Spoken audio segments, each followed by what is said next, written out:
Hey there. I have rewritten this script 3 times now. I spent weeks trying to make wildfires work.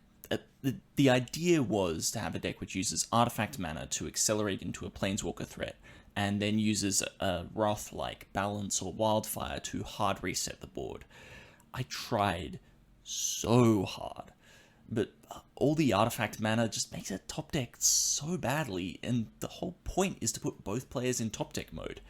I tried pushing it in more of a prison direction, but that just turned it into this wildly inconsistent mess. So I went the other way, back towards sort of tap out hard control. But at that point, why am I not just playing Jeskai control? I mean, I'll tell you why. I don't want to play Jeskai control. I want to sing Beds Are Burning while my opponent slides all their lands into their graveyard. So I thought a bit more about what motivates Magic players the most. Fear. I've already experimented with one type of fear in Goblins. Land, Mana Crypt, I've just been trying out another, which is Boris Charm, Armageddon. I don't quite have the budget to explore Storm is one. in this format, but what I can say is Endstep, Entomb. I was looking through lists on Moxfield and I saw this one by Edward Nurse. I've built Reanimator myself in the past as an all-in blue-black 16-land combo deck, and I recently rebuilt it with red for extra discard outlets and Fury scams. Edward's version goes in another direction, green, which solves a very real problem I've been struggling with. Everybody has Ghost Vacuum in the main deck, dude. Like, I don't think Hogak Modern had list level of graveyard hate. But green gives us Oath of Druids, which is really powerful at evading this sort of difficulty for the deck. And it also gives us Worldly Tutor shenanigans, which sort of acts like a bad Entomb with Surveil lands, and a bad Reanimate with Metamorphosis Fanatic. For my list, I wanted to be a bit more all-in than Edward. This means cutting some of the slower cards like Oko and Rakshas's Bargain. Particularly, I'd rather spend that Oko point on Force of Will. Free counterspells are really important for Reanimator decks, especially with low land counts like this one, and especially when blue midrange is such a popular archetype. I will be keeping track of my blue spell count though, because I've had some trouble hitting the extra card to pitch in testing. Since I need roughly the same number of creatures, discards, and reanimates, I decided to start by focusing on my interaction package. Particularly, I wanted to focus it on protecting the combo, since the bombs themselves should be able to win the game on their own. I started with the Holy Trinity of hand attack for the main board, as well as a mix of cheap to free counterspells, and finished it out with some removal, which is either just extremely efficient or had some way of synergizing with my combo. Once I had a rough number of slots dedicated to interaction, I could run the numbers to see how many lands I should put in. What I found is if I wanted to consistently hit 2, I should probably stick to 17, but if I wanted to hit 3, I'd need 23. I started out in the middle at 20, but found that I could cut one down to 19, and I might cut another one later on. The 2+2 mana base might be a bit sketchy without original jewels, but I've got lots of big lifelinkers that are good at stabilizing, so it should be fine. It'll be fine. I'm also partial to Dark Ritual over Lotus Petal as an accelerant, since it adds more mana and can do it by surprise at instant speed. Those who have known me long enough have heard the legends of the turn 1 end step Jin Gataxias. One of the more interesting decisions for Reanimator in singleton formats is the payoff suite.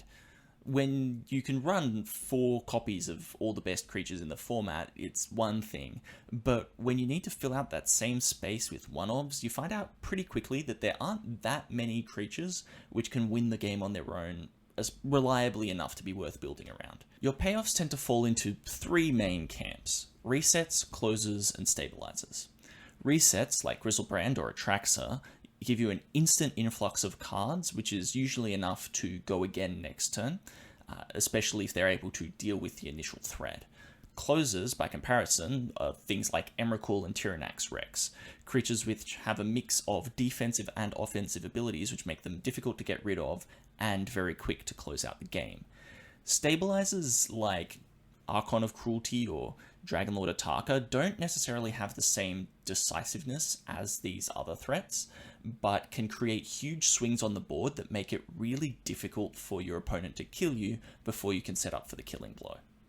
Of course, to be good enough for 7 point, these cards all still need to win the game by themselves in a pretty timely fashion, but knowing what they offer you specifically is really helpful for making comparisons. For instance, Jin Cataxia's Core Augur can instantly draw you a group of 7, or even make your opponent discard their hand, but if you've already got Grizzlebrand and Atraxa, do you really need a 5/4 to do the same job? When instead you could have Archon of Cruelty, who still draws you a few cards and is way better at winning a contested board. Or you could be running Tyrannax Rex, who's really difficult to deal with and kills in 3 turns even if they have plenty of chump blockers.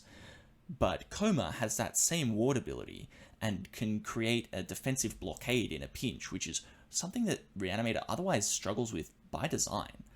I wound up going with this creature suite, which I'll admit was heavily influenced by Edwards. Yeah, so what's happened is I did order some cards for this deck, but instead of sending them to me, the place I ordered them from has not done that. So I'll be having to make some substitutions. I've got Dragonlord Ataka, Sundering Titan, and Titan of Industry, which I'm using to replace Valgavoth, Coma, and Metamorphosis Fanatic. I also won't have a Forbidden Orchard, which is pretty frustrating for the Oath of Druids, but hopefully it shouldn't make a huge difference. Most everybody's playing creatures, so... Just like last time I built a deck myself, I feel like the sideboard is the area that'll need the most improvement. I did my best to have specific reasons for everything that I put in there. Red Blasts to help protect my combo against blue matchups, Blue Blasts to deal with enemy Blood Moon effects, Graveyard Hate for Breach Bond, Artifact Hate for Wheels and Eldrazi, but there's definitely some stuff in there which is there because it feels sideboardy rather than for any particular matchup. I wound up filling some slots with Dread Fugue and Dreams of Steel and Oil, and as well as Pick Your Poison. But time will tell how effective they are at snaring my opponent's Graveyard Hate. In terms of gameplay, I'm lucky to already have some experience with the deck. Reanimator is structured pretty differently to most other combo decks, since it doesn't rely on 1 or 2 particular cards or a density of similar effects.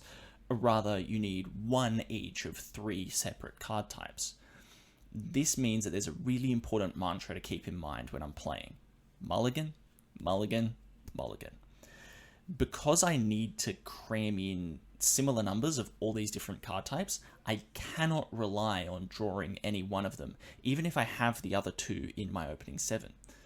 Fortunately, the deck also mulligans really well, considering that the combo is only 3 cards and 1 or 2 lands most of the time. This can change a bit after sideboarding. Depending on matchup, I might prefer to keep a slower hand with more interaction, especially since I can get really badly goozled by early hate. Reanimator might be one of the decks whose odds of winning actually change the most between pre and post sideboard, so I better learn quick what my opponents are going to try to do to stop me. Let's just cross our fingers and hope there aren't any strategic betrayals running around, yeah? Time to go jam. This was a really interesting week, and I got a real feel for the way that a metagame affects a deck's structure and viability. I'll talk more about it next week when I go over the changes that I think I might be making, but for now, my results were 5-6 in games and 2-2 in matches overall. I was almost entirely correct in my predictions for how the matches would play out. I won every game 1 except against Grixis in round 4, and I really struggled against the density of blue interaction that it brought. Graveyard Hate wasn't as much of a problem as I expected. It actually came in the most clutch out of my sideboard in round 3, where I had the turn 0 leyline in the mirror match. I definitely lost to Ghost Vacuum, don't get me wrong, but my opponents didn't wind up drawing a lot of hate pieces for me. And it makes sense because they've got their own game plans and only so many slots in the sideboard. In terms of key mistakes, my biggest were definitely in round 1, where I punted 2 tutors into an Ashiok back to back, and then kept a hand with 2 bombs, 2 reanimates, and no discards, just because I had some hand attack. In round 3, I also overestimated the value that Ashiok would get me on the draw, and lost to the turn 2 Valgavoth. I don't think it was a mistake, but I did get rinsed by my opponent in round 2, who called the bluff on my show and tell, put a Sundering Titan into play, blew up all of my lands, and then took my Emrakul with a Duskrose Reliquary. That was brutal. Sideboarding was really interesting. I found in rounds 2 and 3 that I actually didn't have enough room in the main deck to fit in all of the cards that I wanted to bring in from the sideboard. In round 3, I was able to cut a Swamp, since I realised my opponent wouldn't have any non-basic hate, but I still didn't have room for Red Blasts or permanent removal. I also found that Dreadfugue and Dreams of Steel and Oil were my favourite cards to bring in, and I put them in every match out of the sideboard. Hand attack was actually the thing that caused me to struggle the most, more even than counter magic, since it comes down before I have a chance to deal with it in some way by maybe preempting it with my own hand attack or baiting it out with something. I'm really thinking about adding Dreams of Steel and Oil and Dreadfugue to the main deck, and maybe spreading out the sideboard a bit more, since if I can't bring it all in every match, then I might as well have a little bit for everybody. I also had another really interesting chat with my opponent after round 4. He knows someone who's been playing a very different version of the deck, one without green, and therefore without Oath, so it can play the all-star Grixis creature suite of Emperor of Bones, Psychic Frog, Barragoyf, Pyrogoyf, Fury, Grief, and so on. He also touched on the meta consideration, and while I conceded pretty quickly that it would be inadvisable to bring this sort of deck to a major tournament when the metagame is so overrun with decks like Grixis, he also pointed out that when the archetype diversity is so broad, like you get at a random weekly, it's really hard to prepare a sideboard to go along with a linear combo deck like Reanimator.